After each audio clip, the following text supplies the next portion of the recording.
বিশ্বনবী পাগলের মতো একবার হাউজে কাউসারে যাবেন, একবার সিরাতে যাবেন, একবার পুলসিরাতের দিকে, একবার হাউজে কাউসারের দিকে পাগলের মতো দৌড়াতে থাকবেন।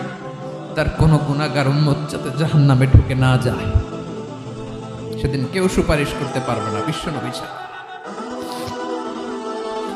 এজন্য 5 নম্বর আল্লাহ বললেন, মান যাল্লাযী ইয়াশফাউ ইনদাহু ইল্লা বিইযনিহি।